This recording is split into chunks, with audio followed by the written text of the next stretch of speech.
Little Mermaid, or Siren if you're cool, is the newest Pilgrim unit. It was released with the 2.5 anniversary. In this video, I'm going to explain her kit, recommend whether or not you should pull her, and finally go over her build and investments. Siren is a Burst 1 Wind Code SMG supporter. Let's go ahead and go over her skill 1. Her skill starts with activates only when in focusing status, affects all allies, focuses fire continuously. This essentially means that as long as you are aiming with Siren, all of your Nikkes will shoot towards your crosshair, just like how they do in full burst. This is extremely powerful, letting you focus all your DPS on certain enemies, such as healers, stunners, charmers, instant kill enemies, and shielded raptures, as well as avoiding firing on certain enemies such as volleyballs. Do note you need to be actively controlling Siren for this ability to take effect, meaning you should always run her in the middle slot of your team, so you take full advantage of it from the start. It also means Siren is absolutely best when you manually aim her, so she has negative synergy with manual characters, such as Alice. The skill continues. Activates when full burst ends, affects all allies. Cooldown of burst skill up. This is a pretty standard CDR ability, similar to what we see on Litter, Dorothy, Red Hood Rappy, and the Killer Wife. Activates when entering full burst, affects all allies, attack damage up.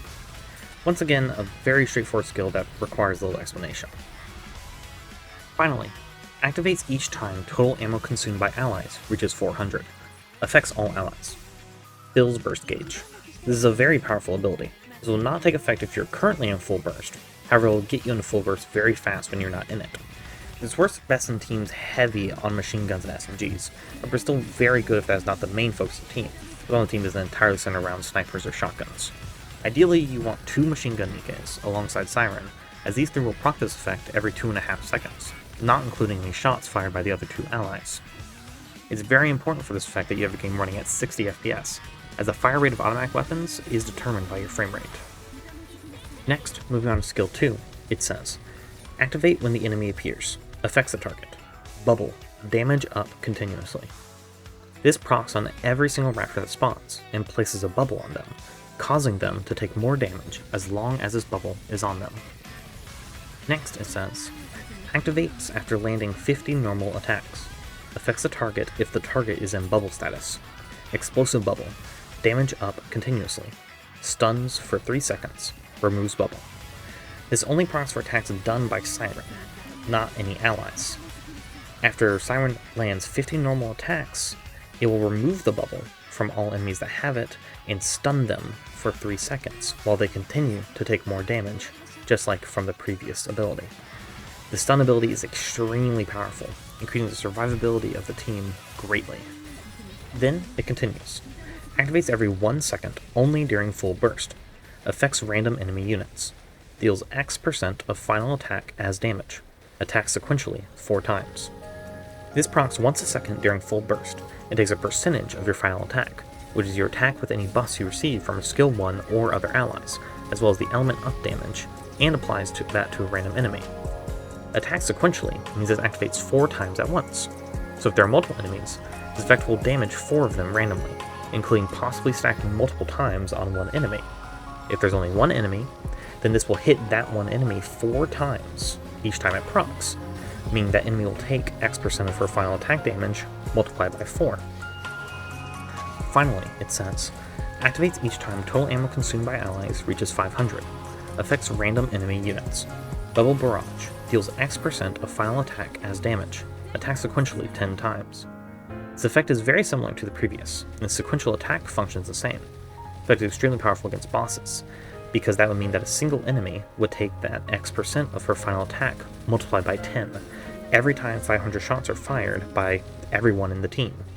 Since you should already be running her in a team that fires lots of shots, such as one with 2 machine guns, this should proc relatively often. Now, let's finally take a look at her burst skill, which is the worst part of her kit. Affects all allies. Attack damage up for 10 seconds. Reloads X% of magazine. Very straightforward. The attack buff is nice, but nothing special, and the reloading is really helpful for machine guns, but once again, it's not extremely impactful compared to other meta burst ones. Affects self.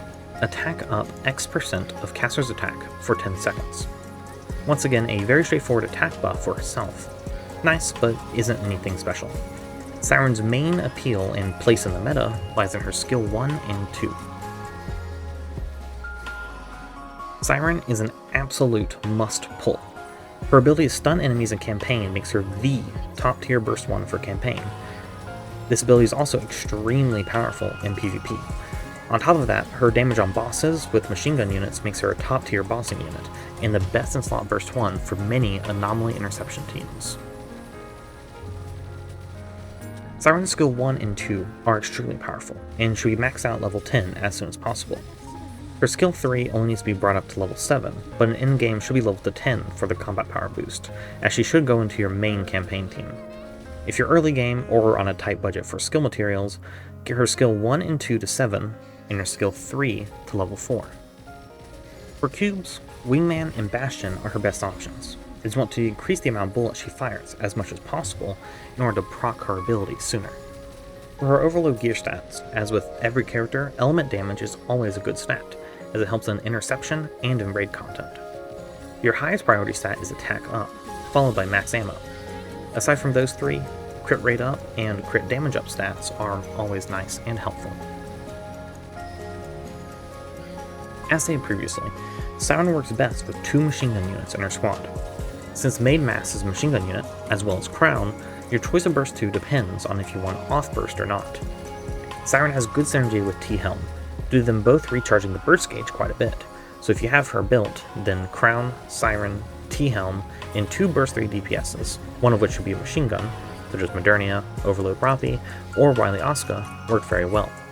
If you don't have T-Helm, or you just prefer the main duo, then swapping Crown and T-Helm for the main duo in this team comp works just as well. Remember to keep Siren in the 3rd slot, and if you use the Crown team, put Crown in the 1st slot, so she receives heals and buffs the team. Siren is an exceptionally powerful unit, and the best burst 1 in the game in my opinion. She's an absolute must-pull for everyone, though only one copy is needed. This is my first time doing a video like this, so I'm open to suggestions and criticism in the comments. I plan on making more guides like this for future characters, such as the upcoming Mihara Overload, so be sure to subscribe if you'd be interested in that. Thank you very much for making it to the end of the video. Have a wonderful day.